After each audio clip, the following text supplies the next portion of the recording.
زمانہ قدیم میں ایک ملک کی ملکہ اپنے خادموں کے ساتھ شہر کے کنارے سے گزر رہی تھی۔ راستے میں اس نے ایک بزرگ فقیر کو دیکھا جو خاموشی سے مٹی کے چھوٹے چھوٹے ٹیلے بنا رہا تھا۔ ملکہ رکی اور حیرت سے پوچھا، بابا جی، یہ کیا بنا رہے ہیں؟ فقیر مسکرایا، میں جنت میں اپنے لیے گھر تیار کر رہا ہوں۔ ملکہ کے دل میں نور سا اترا۔ اس نے کہا، کیا یہ گھر مجھے بیچ دیں گے؟ فقیر نے ہاں میں سر ہلایا، 1 درہم دے دو، گھر تمہارا ہے۔ ملکہ نے فوراً درہم دیا اور آگے بڑھ گئی۔ اس رات بادشاہ نے خواب دیکھا کہ جنت میں ایک شاندار محل کھڑا ہے، مگر وہ قریب نہیں جا سکتا۔ محل پر صرف ملکہ کا نام لکھا تھا۔ صبح اس نے حیرت میں ملکہ سے پوچھا تو ملکہ نے سارا واقعہ سنا دیا۔ بادشاہ جلدی سے اسی فقیر کے پاس پہنچا۔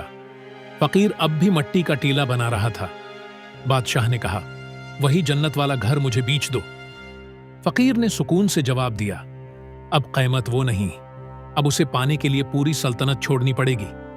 بادشاہ کو غصہ آ گیا، ملکہ نے تو 1 درہم میں لے لیا تھا۔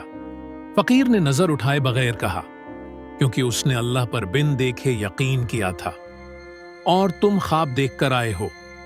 یقین کی قیمت ہمیشہ کم ہوتی ہے، ثبوت کی نہیں۔